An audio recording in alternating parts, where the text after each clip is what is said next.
Now I would like to invite Ms. Binalakshmi Nepram from Manipur. For our audience, Binalakshmi actually works for Manipur's Women Gun Survivor Network, and she is also one of the founders for Control Arms Foundation of India. And in 2011, she was awarded the CNN-IBN Indian of the Year Award. Binalakshmi, please.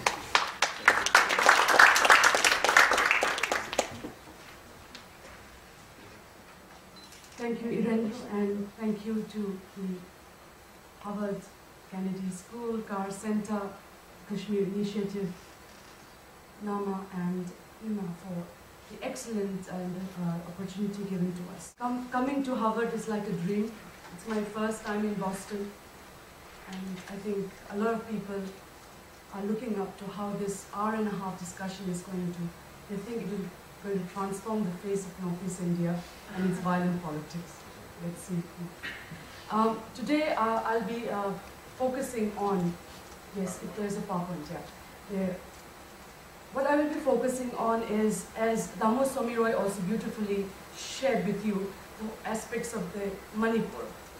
And Dr. Angana Chatterjee has also mentioned the various aspects of how things are in terms of the overall perspective.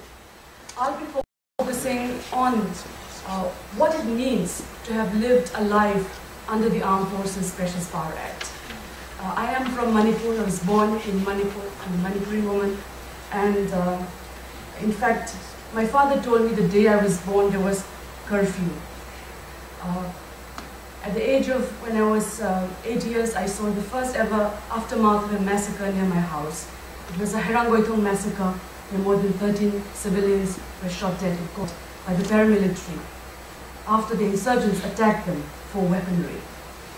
I grew up seeing Chinese balloons, which is because a lot of our insurgents were looking at Maoist insurgency. This was the mid-70s and the early 80s as I was growing up. Dr. Chatterjee mentioned about 70,000 killed in Jammu and Kashmir alone because of this. I will be looking at and sharing with you in the next 5 to 6 minutes what has happened in the lives of women, ordinary people's lives, because I don't want to give an entire academic perspective on it, but in the few minutes I would like to share what it, as I mentioned, what it meant to live a life there. Our Chief Minister stated that more than 20,000 people have died in the last 2 decades, ever since the Armed Forces Special Power Act has been planned. Manipur is also the state which has one of the highest disappearance rates of students and young people. But tonight, I'm not going to walk away from this room feeling totally depressed, because women in Manipur have also devised ingenious ways of confronting a regime, a militarized and a weaponized society. Because as mentioned, it is not just conflict started in Manipur, as Damo Somi Roy said. After the merger with the Union of India, many armed groups in Manipur felt that we were forced to be made a part of India. That's the origin of the insurgency there. It is a political conflict which continues till today. As a result, we have more than 32 armed groups operating in Manipur alone. We have got about 33 ethnic groups, and almost every ethnic group seems to be armed. I do research on an area and work on the area of mapping how weapons travel from one conflict zone to another.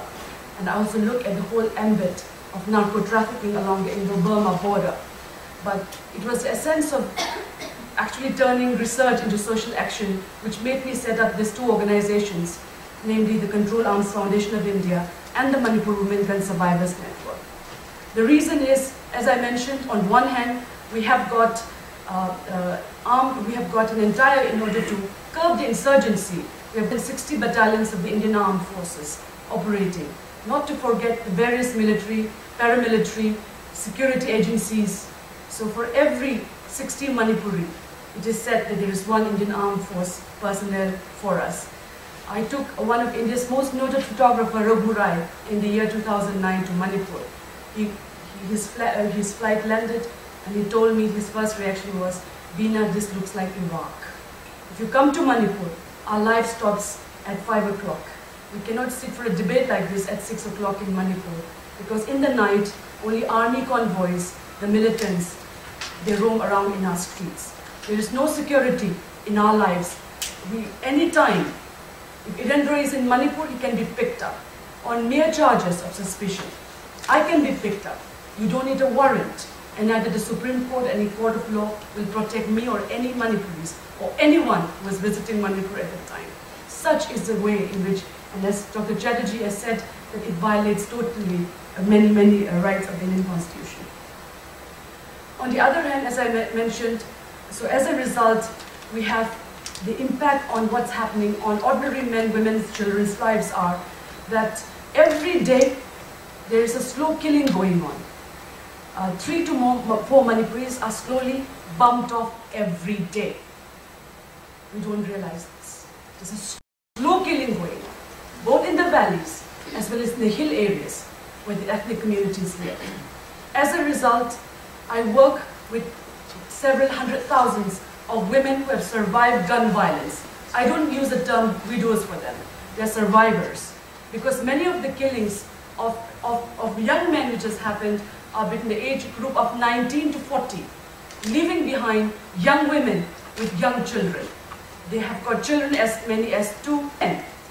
So there is a huge humanitarian crisis which has come as a result of 5 to 6 decades of conflict and 5 to 6 decades of having a military law and having 5 to 6 decades of violence where there are many components of security agencies, criminalized gangs, armed gunmen which are now controlling our lives and our future.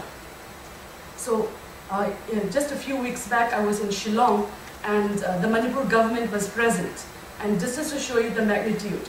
And they had a scheme for widows in Manipur where they give 2,000 rupees a year for any widows. So it was a scheme which is about, I don't know, less than $60 or something a year, not a month, not a day. And 14,000 widows of Manipur applied in a span of 4 days. This shows the level of how things are. I know friends of Kashmir are here. I have also friends in Kashmir who told me that there are villages of widows in your states, wherever you are. In Manipur, because of the killing, there's a number of magnitude of women and children who are left orphaned, abandoned, and I think our work, particularly in Manipur, focused on it. As I promised to you, the feeling, as I mentioned, when women of Manipur, it is not just Irom Sharmila for which tribute for today's seminar is done, and I have met AJ and have spent time with her, are the most shining example of a selfless person, the most beautiful person I ever met in my life. But she has come out from a Manipur where women have led the process for peace and change. The historical origins of Manipuri women's movement happened in 1904, even before feminism took roots in probably America or any other part of the world, where Manipuri women stood against the British when they tried to induct Manipuri men on forced labor charges. So it was called the First Women's War, the first Nubilal of 1904. This was followed by 1939. In Manipur, if you come someday, we have a beautiful market of the women's market, where only women can sell, men can buy, but women sell, bangles, rice, and things like that.